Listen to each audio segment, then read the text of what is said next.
Hi అండి, అస్సలాముఅలైకుం. Welcome to my channel Hina's home style journey. ఈరోజు అయితే ఇఫ్తియారీకి ఏమేమి చేస్తూ ఉన్నామో చూపిస్తాను మీకు అందరికీ. ముందుగా అయితే ఆలూ బజ్జీ అయితే ఎలా చేయాలో చూసేయండి. ఇలా శనగపిండి తీసుకొని ఇప్పుడు దీంట్లో అయితే కొద్దిగా కారం, అలాగే జీలకర్ర, సాల్ట్, రుచికి తగినంత సాల్ట్, అలాగే కుకింగ్ సోడా అయితే కొద్దిగా అయితే యాడ్ చేసుకోండి, చిటికినంత. మళ్ళీ ఎక్కువగా యాడ్ చేయకండి.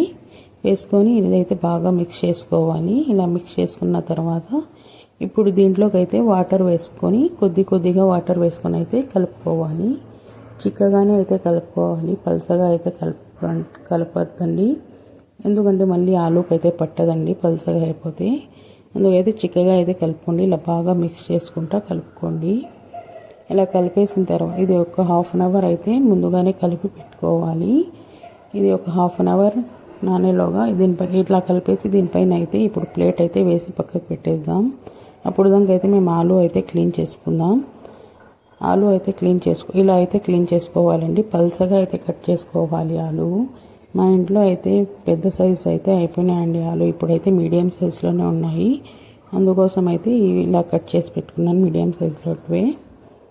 చూసేయండి, ఇలా అయితే కట్ చేసి పెట్టుకున్నాక ఇప్పుడైతే ఇది ఆయిల్లో అయితే ఫ్రై చేసుకోవాలండి. అప్పుడే అయితే పిండి అయితే కలిపి పెట్టుకున్నాం కదండి. ఇప్పుడు ఇలా ఆయిల్ పెట్టుకొని అయితే ఆయిల్ కొద్దిగా హీట్ అయిన తర్వాత అయితే ఇందులోకి వేసి అయితే ఫ్రై అయితే చేసుకోవాలండి.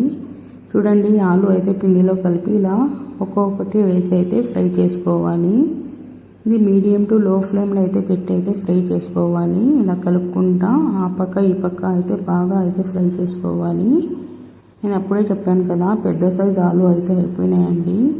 అందుకోసం అయితే ఇది మీడియం సైజులో ఉన్నాయి, అందుకే కొద్దిగా చిన్నగా ఉన్నాయి బజ్జీలు. చూడండి, ఇలా కలుపుకుంటూ అయితే బాగా అయితే ఫ్రై చేసుకోవాలి.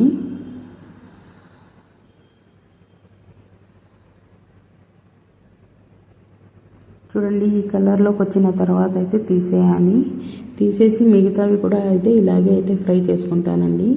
నేను ఇంకా ఇఫ్తియారీకి ఏమేమి చేశాను అనేటివి అన్నీ అయితే చూపిస్తాను.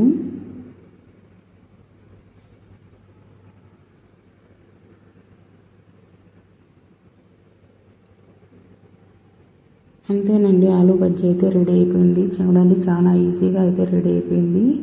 నేను ఇఫ్తియారీకి ఆలూ బజ్జీ, సమోసా, ఫ్రూట్స్, అలాగే దోసపిండి ఉంది, దాంతో పులుంటలు వేశాను, లెమన్ జ్యూస్, లస్సీ, ఖర్జూరం, ఇవన్నీ అయితే ఇఫ్తియారీకి అయితే పెట్టుకున్నామండి. మీకు కానీ ఈ వీడియో నచ్చినట్లయితే లైక్ చేసి సబ్స్క్రైబ్ చేయండి, మర్చిపోకండి.